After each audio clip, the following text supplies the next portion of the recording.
We're talking today with Michael Dicken of Carlsbad, California, and the interviewer is Jane Smither of the Grand Valley State University Veterans History Project. Okay, begin with some background on yourself, and to start with, where and when were you born? I was born January 23rd, 1947, Clay Center, Kansas. Okay, now where in Kansas is that? It's probably, it's near Manhattan. Manhattan's Okay. Kansas State. It's Right. west of Manhattan, probably Okay. 35, 40 miles. And did you grow up there? I spent my first few years there. Then we moved several different places around Kansas. Lincoln, Kansas, Garden City, Kansas, Scott City, Kansas. Then Hiawatha is where I graduated from high school. I spent my high school years in Hiawatha, Kansas. All right. And what was your family doing for a living when you were a kid? My dad was an area agronomist and in agriculture, 4-H agent, all of those kinds of positions. Okay. And so you kind of move around different parts of the state just depending on where the work was, or? Yeah, we would get a promotion, and so. Okay. All right. And then what year did you finish high school? 1965. Okay. And what did you do when you got out of school? I went to Highland Community College, which is 15 miles east of Hiawatha, and so I did 2 years there. And then did you continue on to, or go to work, or what did you do? Yes, I went ahead and went to Emporia State. At that time, it was Kansas State Teachers College, and in '69, I received a Bachelor's of Science in Education, so I was an art teacher. Okay. All right. And so when does Uncle Sam come calling? Well, I had gone back to my home high school, had a contract to teach art there, and so my thinking was I knew it was kind of a tough deal with people wanting to get people getting drafted. So I went back to my home high school to teach. They had a position open, Right. and I thought perhaps it might be a place where I had a little less opportunity to be introduced to Uncle Sam, but that wasn't the case. Okay. And being a teacher did not give you a deferment? It did not give me a deferment. I even taught a couple of extension classes out of Kansas State University, thinking that I was a better position in the community. I was doing this, and teachers there would get credit hours, and Okay. so when did you get your draft notice? well, I think it was early September of '69. 69. Okay. And we went back to the draft board, and the superintendent signed put a request in and says, can Michael finish, the school year, or, to the semester. Yeah, the semester, yeah. Yeah, so to early January. Okay. So that went through, and I completed a year of teaching there at Hiawatha. Okay. So, and then where do you then go for basic training? I went through reception center in Kansas City and down to Fort Leonard Wood, Missouri. Okay. Now, did they give you a physical at Kansas City, or had you done that earlier? The physical was in Kansas City. Okay. And was it a serious physical or fairly cursory? I don't remember. Okay. Yeah. In some parts of the country, there were odd things going on, people trying to scam the system or claiming various illnesses or things like that. Did you see any of that, or was it pretty ordinary? Well, there was a smart ass. Can I use that Sure. term? Yes. Smart ass that, and they said, anybody not having the hearing test? And somebody goes, what? So That was the only thing That I was, did. okay, all right. So that was it, and then on to then on to your basic training then, Yes, okay. and yeah, Fort Leonard Wood in the middle of winter was not fun. All right. What kind of reception did you get when you arrived at Leonard Wood? Uh, you know, uh, the guys in, they were corporals. I don't think very many sergeants, but the corporals had just gotten back from Vietnam, and they ruled the roost. They were pretty hard on us. Okay. And what did the training actually consist of? Well, it was standard basic training. Marches out to, rifle target shooting, and crawling through concertina wire. When it had snowed and then melted during the day, and there was a kind of a tunnel under the concertina wire, and there was a puddle of water. It was pretty miserable at that Okay. point. And was there a lot of kind of close order drill and that kind of thing?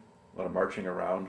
A lot of marching, and all the typical stuff. The one thing that was interesting is they had an outbreak of spinal meningitis, and so it was the middle of the winter. So they made us open the windows of the barracks, and then we had our shelter halves strung along the bunk bed so you wouldn't cough on the next guy. So All it was right. interesting. Okay. And what did they do if people messed up? If they did something wrong in training or got caught doing something they were not supposed to be doing, what happened to them? I really don't know what happened, but we did have one guy that was scamming the system, and he wouldn't participate in the training. He'd stay in the barracks, and he wouldn't take a shower. And you walk in, and it was suddenly he disappeared. Yeah. I'm not sure where he went. Okay. So, but now as for you, were you in good enough shape that you could handle the training and do all the physical stuff? Yes, yes, I was capable of doing that. And I even, I kind of got on the good side of the drill instructor. We were sprucing up for some kind of inspection. So I said, well, I can spruce up. They had, in the middle of the barracks, they had butt cans for, you could smoke Yeah. inside. So we decorated up, so I kind of was on the good side of the drill instructor. Okay. Now, were you older than most of the trainees? Yeah, For a number of 19-year-old kids or whatever, and yeah, a lot of guys that were fresh off the farm, and out of high school, and not knowing what to do, and got drafted. So all right. And then how long was basic? typical, Usually 2 months. Usually 8 weeks, yes. Yeah. Okay. And then you should go to advanced individual training after that. Right. And where did you go for that? I went to Fort Ord, California. Okay.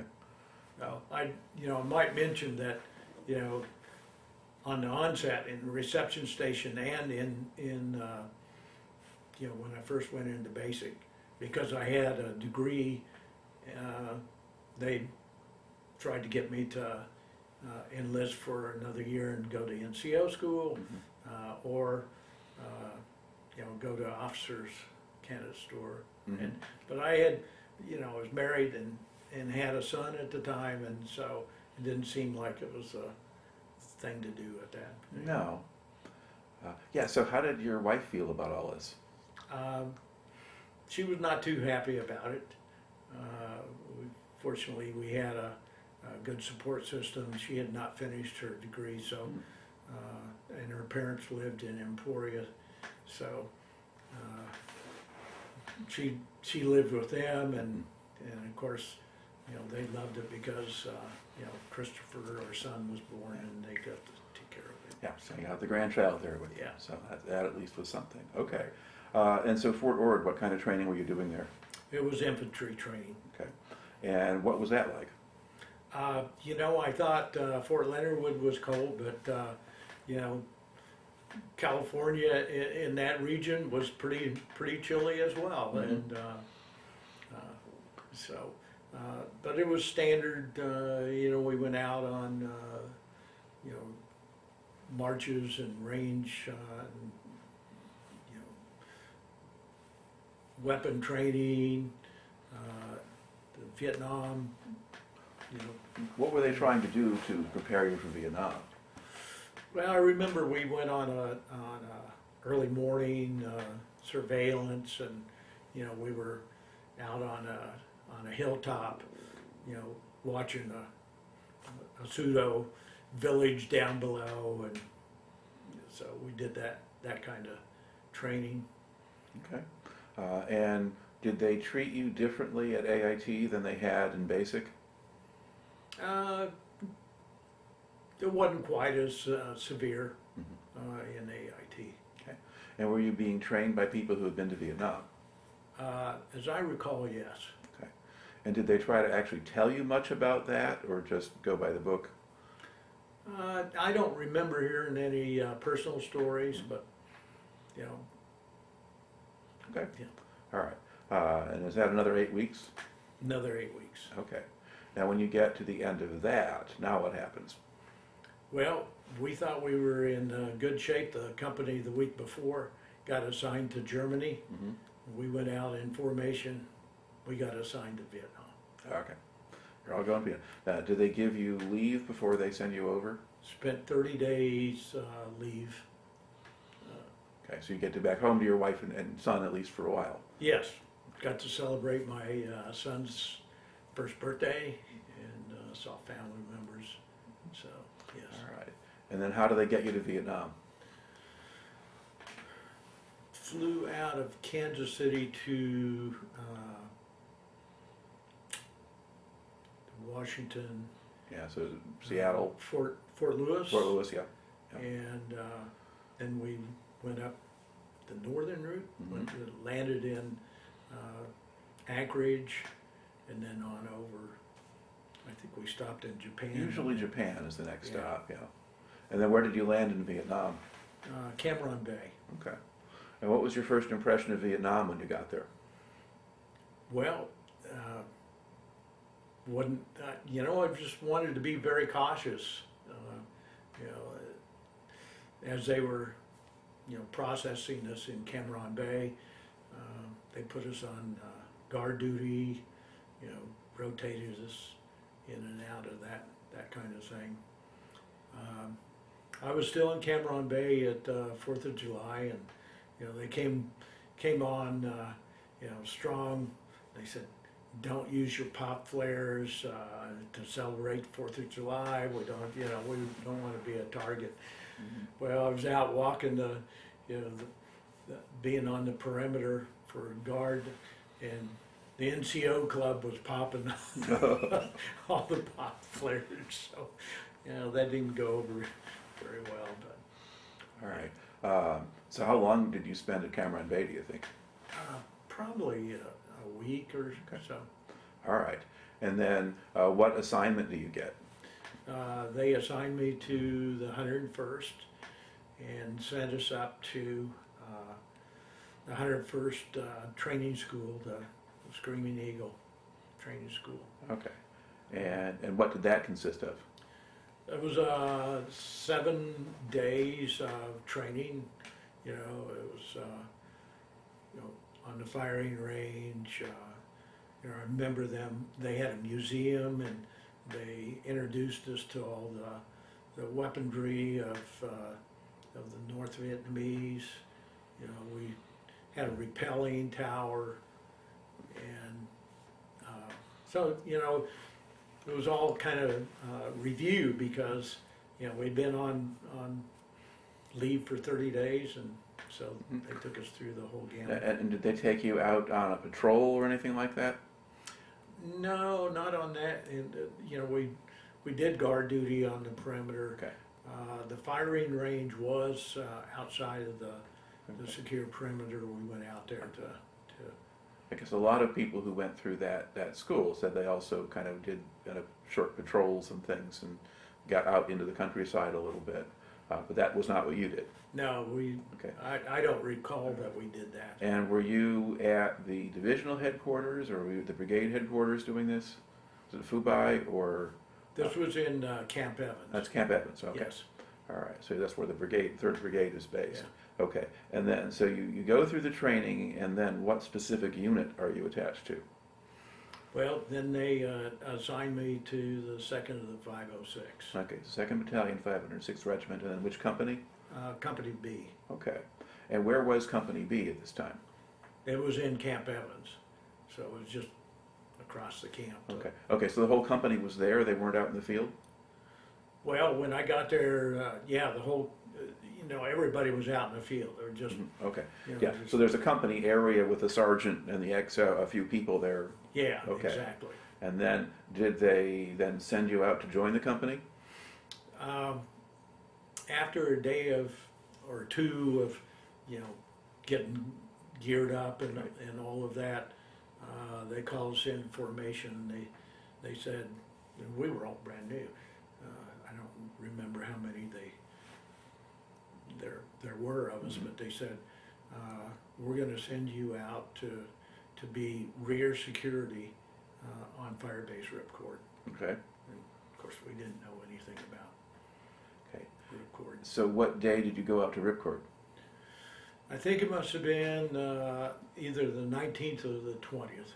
Oh, I was out there 3 days, so Okay, yeah, so probably the 20th then. yeah. Okay, so when they fly you out, I mean, what was that flight into Ripcord like, and what did you see when you got there?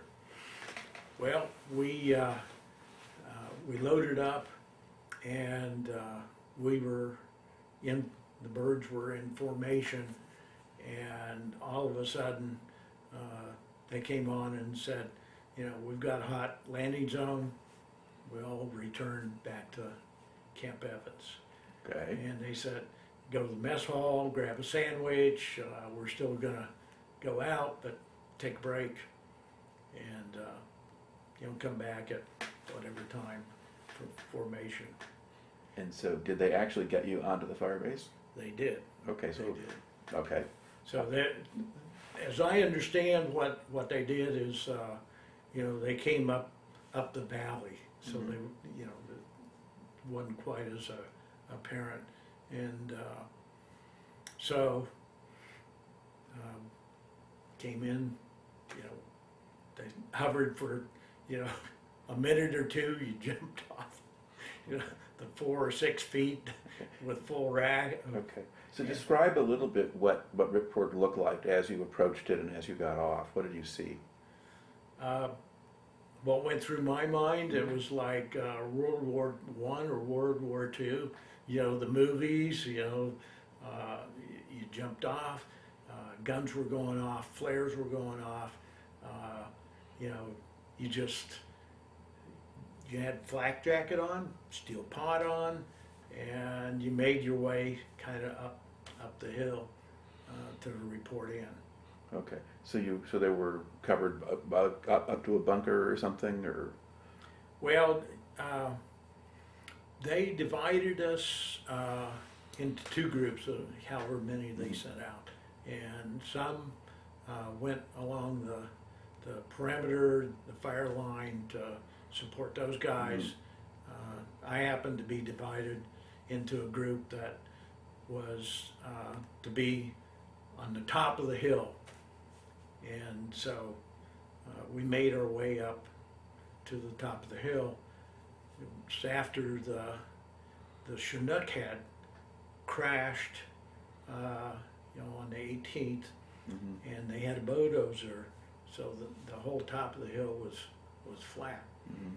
And so the sergeant that was in charge, you guys create a perimeter and dig foxhole.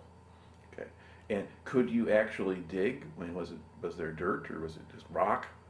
Well, my funny story about that is that because it had been graded down because of the Chinook crash, bulldozer had so you could dig. But I got about, 18 inches down and I hit something hard.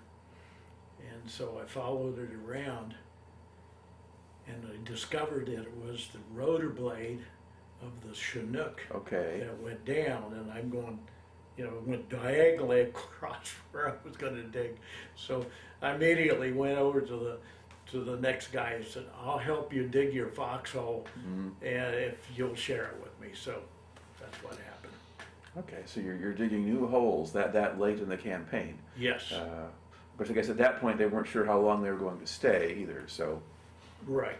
Okay. We had no idea, but, if we were kind of the last,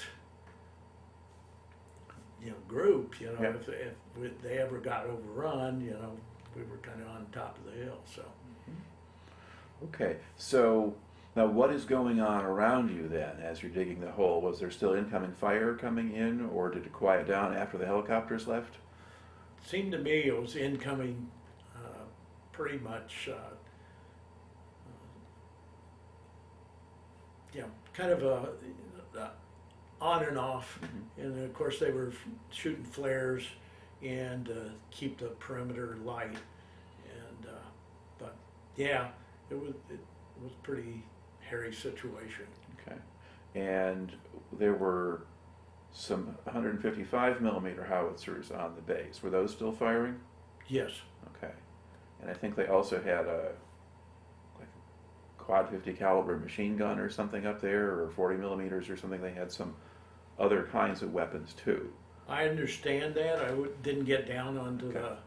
So you Perimeter didn't see where that was. Yeah, I think they would have been somewhere around the top, but Yeah. not the very top where you were, I guess. No, Yeah, and I guess you weren't really kind of going out and looking around a whole lot. not at all. Yeah, Not at all. staying in the hole. Okay, so you basically, the guy you were sharing the hole with, was he another new guy? Another new guy. Yeah. Okay, so you're really not even getting much of a chance to talk to anybody who had been there. And yeah, we didn't talk to any of the seasoned guys. The next day, we kind of hovered around on the top, or kind of went around the hill Mhm. to the talk Mhm. headquarters, and but really didn't have much that we were doing, but Right. we were certainly sheltered down, make sure that we didn't get hit. And the next day, I remember of one of the new guys, this tall gentleman, and I guess he was a pretty good target, but he ended up getting hit with some shrapnel, pretty minor the first time. Second time, not. I just remember him getting hit 3 times, Oh, and so he ended up getting medevaced out. okay. Now, were there helicopters coming in and out regularly? They were coming in, but I don't remember it was a first day or second day, but helicopter came in and to pick up wounded or bring it, and they were using the lower pad, Mm-hmm. and it got hit, and there it sat. Mm-hmm. And I'm thinking to myself, if they hit the pad, then what are you gonna do? We're kind of doomed. So eventually the Chinooks came in and pulled that helicopter off the pad. Mm-hmm. Okay, and were they getting shot at while they were doing that? Oh, sure, Yeah. Yeah. sure. So at this point, were you wondering what the heck you'd gotten yourself into? Oh, yeah, I'm going, this is not a vacation. And, I mean, I did everything, some of the guys would take their flak jacket off. I said, no way, I'm leaving everything on, and, But was it hot? oh, yeah. Had a nice heat rash after that event. I think the second day I was up there, it was total chaos. And one of the sergeants came to me and another person, and they said, we've got a helicopter coming in to the pad, and we've got wounded, and we need to get this guy down to the helicopter pad. The two of you take the stretcher down. Mm-hmm. And of course, I had experienced the day before, 2 or 3 helicopters that had gotten hit coming in. I'm going, well, this is not going to be a fun time. And they rounded us up late. We could hear the helicopter coming in. And we were doing our best to get down the hill. This poor guy, we were still on the approach, and the helicopter was already there. Either that guy or myself stumbled. We had to pick the guy back up, get him onto the stretcher, and got him onto the helicopter. Ran to the first cover, which was a latrine. It was stinky, but there was some protection. So we were very fortunate. We didn't experience incoming fire during that experience. Now, when you were carrying the man in the stretcher, were you basically exposed to view? Could people off the hill see you? Yeah. Yeah. So they could have fired their machine guns at you or something like that. Yeah. Yeah, absolutely. Okay. Now you're sitting in a latrine at this point. So did you basically just smell bad the rest of the time you were up there? Well, I don't recall that, but we just gave it a time for the helicopter Right. to get out, and then we went back to our duty station. Mm-hmm. So. Okay. All right. And then, so do you think that was maybe on, say, July 21st or the 22nd? Well, was it Probably the 22nd. So like the day before they evacuated? Yeah. Yeah. Okay.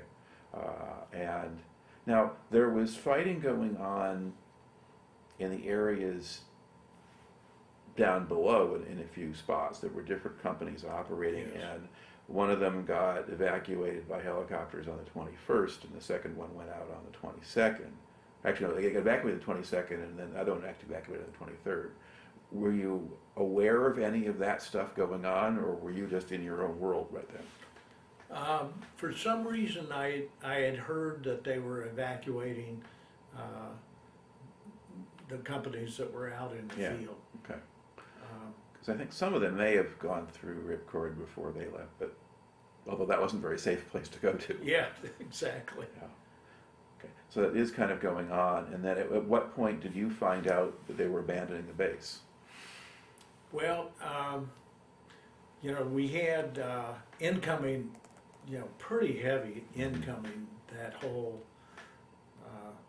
time. Mm-hmm. And the next morning, I was in the foxhole, and I saw the Chinook coming in, and they were slinging the howitzers. And so we hadn't been told, but Mm-hmm. we kind of knew that was, if they took the howitzers out, then, it was going to be the evacuation. Mm-hmm. So they pulled the howitzers out. That was early on the 23rd. And then I remembered a back hole, but I've been told it was 2 bulldozers. They had 2 bulldozers. Yeah. They had bulldozer up there. Right. And so, when these Chinooks came in, you're just like in the bottom of the foxhole, because of all that dust. Mm-hmm. And, so I'm down in the foxhole, and I hear the Chinook, and I hear him stop.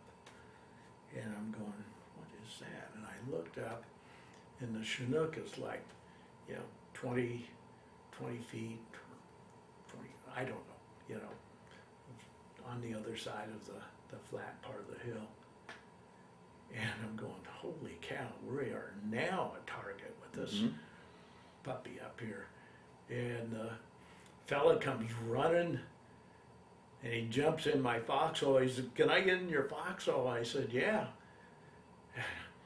and I said, well, why did you land? He was a pilot. Mhm. I said, why'd you land there? And he said, I was gonna sling the bulldozer, and my number one engine caught a bullet. Mhm. And he said, I couldn't do anything but land it. And about that time, one of the guys up on the hill kind of looking, wow, that's big, you know, I don't know, he was looking at the helicopter, and the pilot said, hey, get away from there, there's 600 pounds of fuel on the helicopter. So anyway, at that point, we were pretty much of a target. Right. And so he and I scampered down the hill, and I don't know, I think he reported into TOC. I don't know Probably. what happened to him, and anyway. All right. Do you know what happened to the helicopter? Well, after I evacuated, the helicopter got hit, Mm-hmm. and so I'd heard that in Evans, and Mm-hmm. for one story I heard that that Charlie had hit it and blew it up. Somebody else had stated they thought it was after everybody was evacuated, but I'm not sure of how that story was. But you kind of lose track of it yourself once you leave the hilltop. Yeah. Yeah. So I went from bunker to bunker. Mhm. I was in a bunker with a bunch of ammo for the howitzers, and there were, I don't know, probably 6 or 8 of us hovered there, and I'm going, you know what, if this gets hit, this is not a good place to be. So I left that, and I don't know, I kind of went from different places and thinking that we were going to get evacuated. I think I went down the hill a little ways to another bunker that was a little closer to the landing zone. Mm-hmm. But I stayed there for a little bit. I went back up. We had some heavy incoming, Mm-hmm. and I went back to that original bunker that I'd been in with the 6 or 8 people. Yeah. And it was empty, but there was casualty laying in there. I don't know who it would have been, but I'm going, well, that's not. So I was, it was total chaos, and there was no command on anything, and so I just was finding any place to shield myself from an incoming. Were there helicopters going in and out at that point? Well, finally, the helicopters started coming in to the howitzer pits, and so I realized that was where I needed to be for evacuation. And there was somebody in charge. We were in sheltered areas, but he was kind of organizing, getting people onto helicopters. And so about the 2nd or 3rd helicopter came in that I got onto the helicopter. Okay. And were you fired on as you left? Don't know that for sure, but I've been on the fire base for 3 days, Yeah. and that was my only opportunity to take my M16. So I was firing as we took off, into the jungle. Right. So Okay. I guess, and pretty quickly you would get out of the firing zone or whatever, and then you're just flying back to Evans. yeah. And do you remember about how long that ride was? I did a pretty short ride. It wasn't all that far, but I was sitting with my back up against the pilot, and the pilot with a big mustache turned around and tapped me on the helmet, and they gave me a big smile. I don't know whether it was a thumbs up, but I'm going, oh man, this. I'm thinking, this guy's a rescuer. Yeah. You know, and he was very proud of what they did is coming in. And I'm going, those pilots were incredible. Yeah. Incredible. So. Okay. So you get back to Evans, and now what happens? Well, we're back to the assigned billets and kind of taking it easy. Well, pretty soon there was a whole crowd out on the street, and so I went out, and the Stars and Stripes reporters were there, and so they were interviewing the guys coming off the hill. And so one guy interviewed me, and I just told him, I said, anytime we got close to one another, when we clustered, is what the term I used, we'd have incoming. And so, didn't think much about it, but my father-in-law found an article in St. Joe, Missouri paper, and it's titled "Kansans in doing this ripcord mission" or something like that. And so my quote about when we clustered, we got fired on. So anyway, it turned out that we were just trying to clear out or figure out what we just went through. And then what goes on in the next few days while you're there? Because I fortunately came off a weapon. There were guys that did not come off with weapons, rucksacks, everything. So we were told the next day that we were going back to certs.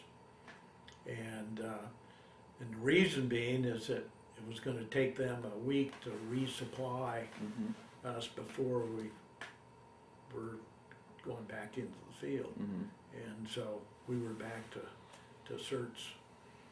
So you went through the training school again? Went to the training school again. Okay. Even though you had your weapon. I had my weapon, but didn't have my rucksack. Okay. Didn't have my claymore mine. Didn't have my grenades and all that stuff. So. All right. Now, there were ceremonies and things that were held after the evacuation of the base. I think there was one that was a memorial ceremony, and there was one that was handing out awards. But you don't remember any of that, or you didn't go to that? I don't remember that. Okay. I don't remember that. But all right. Now, so you do certs for a week. They re-equip you. So now are you actually put with a squad where you can actually meet somebody and become part of a unit? yeah. I was while I was at certs, I realized that that they had somebody doing all these training aids. And so I went up to the instructor and I said, I have an art background, I do that kind of stuff. And he said, oh, he said, we have somebody that's artist that's going to be going back to the United States. We normally have 2 guys all the time. And he said, why don't you go talk to the first sergeant? So I went to the first sergeant, and first sergeant said, well, I don't make that decision, but go down and talk to the captain in charge of training. As it turned out, the captain had said, yeah, we have a gentleman that's going to be leaving very soon. He said, can you do lettering? And I said, yeah. He said, well, show me how to, you know, do your first name in Old English. So I said, did Old English. He said, okay. He said, I'll do some inquiring and see if we can, you know, get you back here to be the replacement. So when it, you know, I thought perhaps at that point I might be the, you know, in the final formation before we went back to the second of the 506, you know, nothing, they didn't call me out. Went back to the second of the 506. We went back out on a mission in the jungle, and so I was out there for, I don't know, I say 6 weeks, or, you know, a month or 6 weeks, I don't remember, maybe not that long. All right. So when you first go out, does anybody kind of try to show you the ropes or show you what to do, or do you just kind of follow along? We were just following along. I was assigned thump gun, Okay, so that's a grenade launcher. grenade launcher. I was supposed to have a 45, they didn't have a 45, so. Anyway, I spent that time out there, and then I remember we got resupplied several times. We blew a landing zone. I think at that time they said, you know, every number of days you had to blow a landing zone, so we spent a day doing a landing zone. Continued on, and we ran into some cable wire, communication wire, so you know, down by one of the rivers. Probably, I don't know how many days into this, you know, radio operator came up to me and he said, "Well, you're a sorry son of a bitch." I'm going, "What?" He said, "You, we're hitting a landing zone tomorrow." And he said, "You wait for the last bird because you're going back to Camp Evans." So. Okay. Talk a little bit more just about the experience. So were you in jungle, in hill country? What was it physically like? It was jungle.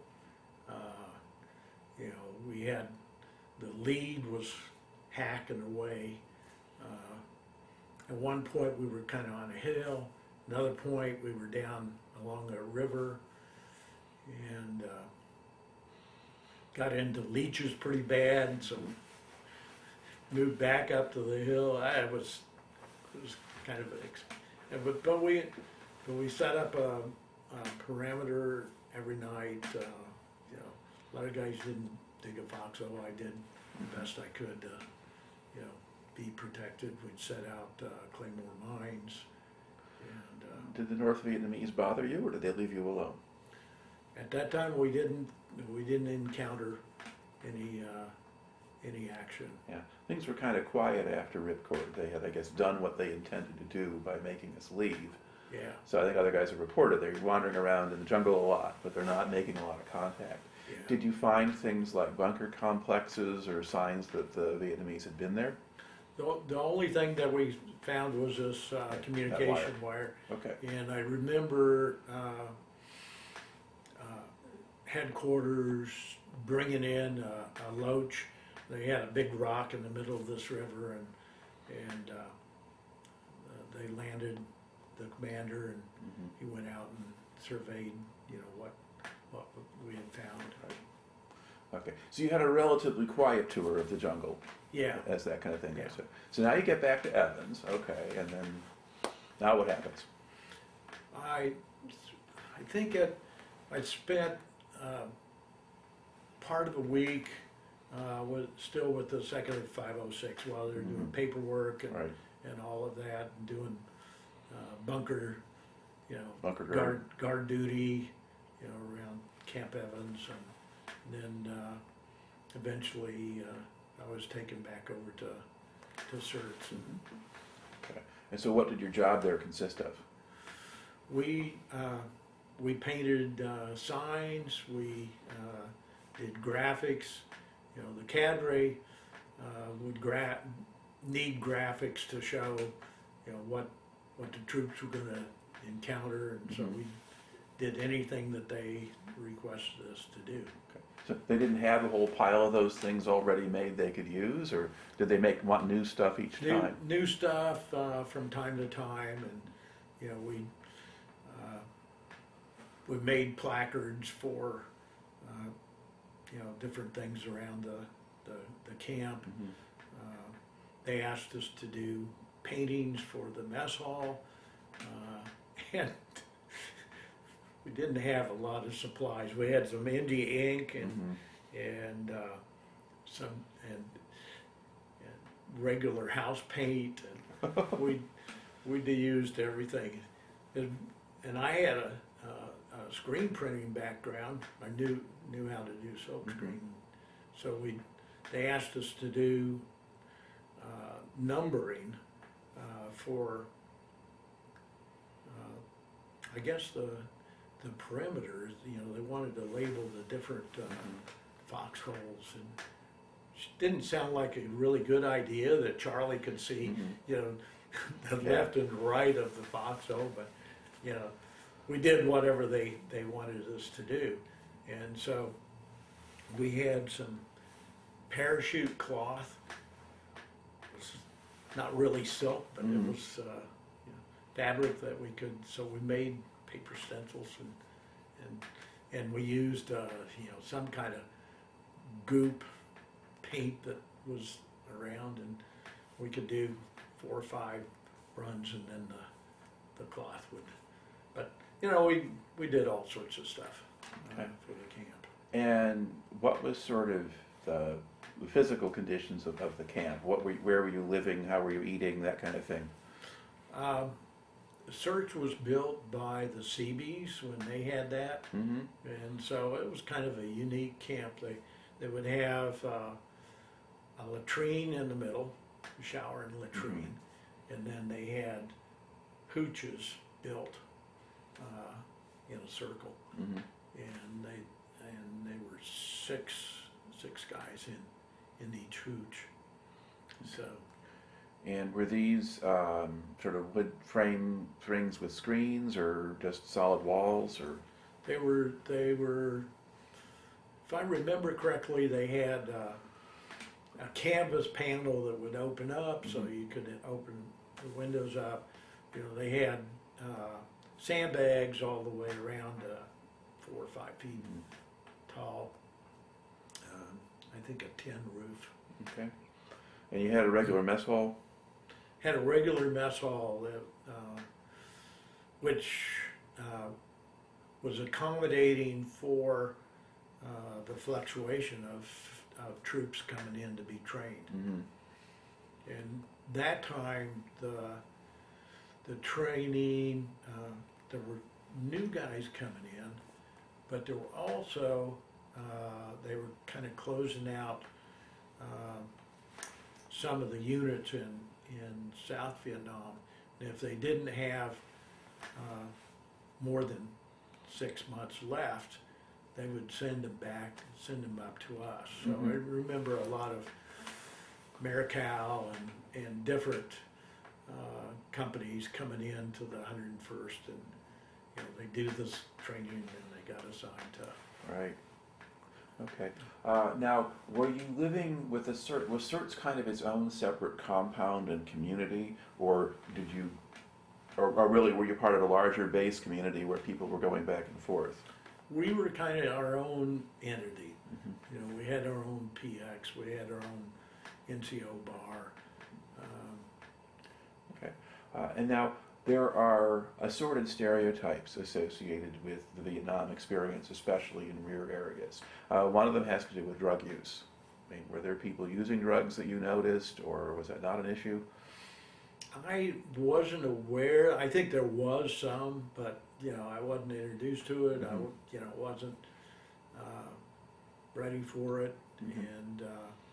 and wasn't Okay. wasn't involved with it. In fact, they had cans of Schlitz beer, rusty on top, probably left from World War II. Every time I took a drink, I would get sick the next day. So there was a period where I didn't drink, Mhm. either. So, and I was very aware that we're still in a war zone. We Mhm. still had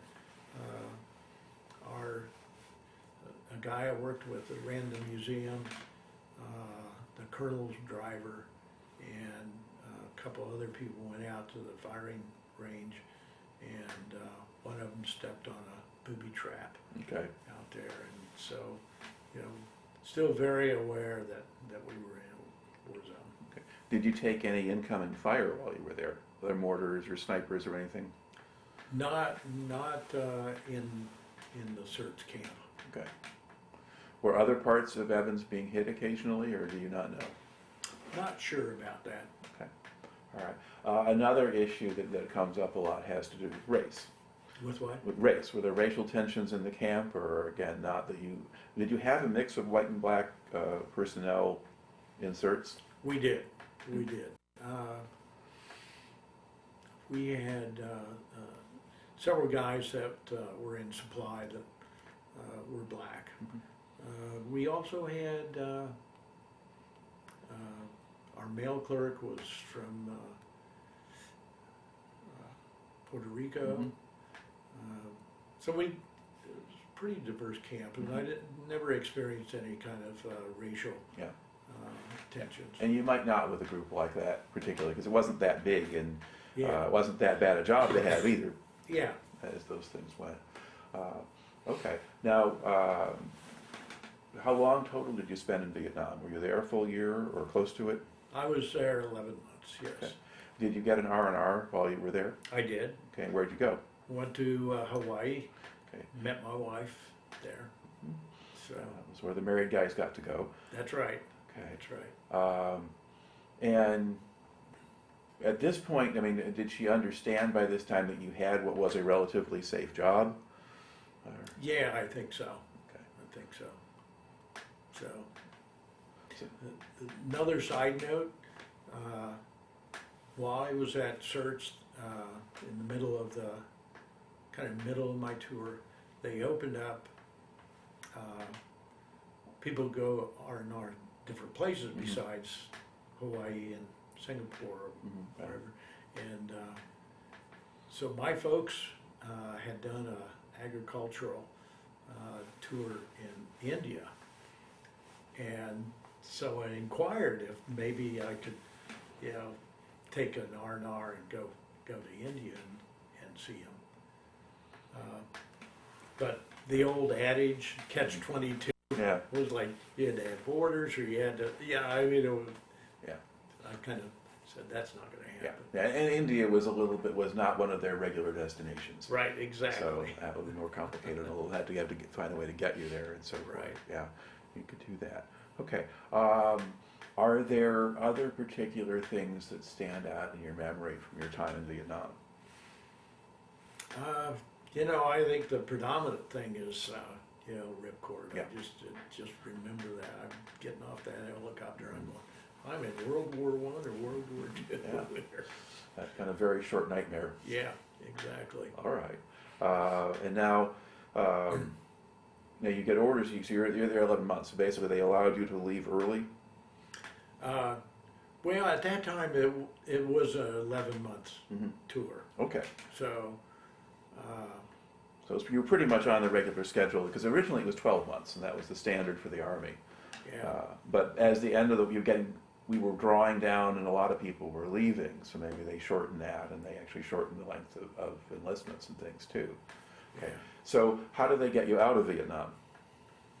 Went back to Cameron Bay, flight back to Fort Lewis, and then flight back to Kansas City. Okay. Now, flying back to Kansas City, did you fly in uniform or did you change into civilian clothes? Um, I believe I was in military. Okay. This, one of the civilians wanted to buy me a drink. I was kind of excited that I was back and couldn't believe it, and I actually declined to, I said, thank you very much, but. So you had someone do something nice for you. Did you see any protesters in the airports or anything like that? No. Okay. All right. Now you're back home. You still have time left in the Army? Yes. Okay. So you get to go home first for a while? I was home for, I'm not sure how long. Often 30 days. Yeah, it was Okay. probably 30 days. Okay. And then I had to report to Fort Knox. I guess your son would have been too young to have remembered you. Did it take him a while to figure out who you were? Yeah, it was kind of a tough deal, but anyway, yeah. So I got to spend the time with them before I reported back. Okay, back to Fort, was it? In Fort Knox. Fort Knox, okay, so Kentucky, okay. And what were you doing at Fort Knox? Well, I forgot the MOS of the artist training aide. Okay, So I was assigned to a headquarters company, and we were doing graphics for a quarterly report for the colonel. so that's pretty much just a day job then, isn't it? Very much, Okay, very all much. right. And how long did you do that? Well, I was supposed to get out in January I would have fulfilled the 2 years. The first thing that came down was they were given early outs to draftees. Well, when I went through reception station, the recruiter said, we could change you from a draftee to an enrollee for 2 years. He said, you're going to have, your chances of getting a good job are going to be much better. I'd like to find that guy again. But, so anyway, when they came out with that in maybe July of 71, and I'm going, well, geez, I kind of missed the boat on that one because I changed to an enrollee. And then 2 weeks after that, they had another directive that came down. You could get an early out to go back to school. So, it was really trying to wind the program down. And so sometime in 1st of August, I went back to Emporia, where I'd gone to school. Talked to a couple of the art professors that I had studied under, and I said, if I enroll and I don't attend the class, I figured out it would be the end of September before I could, get into classes. And so could I, do that? And so I enrolled for 9 hours, I think it was, to be full time, and took the paperwork back, and it took, from that time till pretty much the end of September. So I got an early out to go back to school. And then did you actually complete that semester at Emporia? Yeah, I finished, I completed that and actually finished a Master's of Arts there. All right. And how long did that take you to finish? Just a year or 2 years or? Year and a half. So yeah, it was a 30-hour program, and so. Okay. And what was it like being in college after being in Vietnam? It was a little strange. It was a little strange. There were protesters. I never encountered the protesters. And really, didn't talk about the war, Mhm. grew long hair, grew a beard, wore bell bottoms, became a, just a, You just look like everyone else. that's right. Okay. So, And then when you finished that, did you go back to teaching art? I did a stint as a graphic artist for a company there in Emporia. Mhm. By that time, my marriage had failed, Mhm. and so we went through that whole process, and they moved to Florida, and so I ended up the graphics job at the industrial company dried up. They found out that somebody, some contractor would do the job better, and blah blah blah. And so eventually I ended up moving on to Arizona. Professor I'd studied it with in Emporia said, if you want to do a MFA, he said, I would really recommend Arizona State. And so that's got me into Arizona. And you are still an artist today. Still an artist today, yes. All right. Well, this tape is about up, so I'm just going to thank you for taking the time to share the story today. You betcha. You betcha.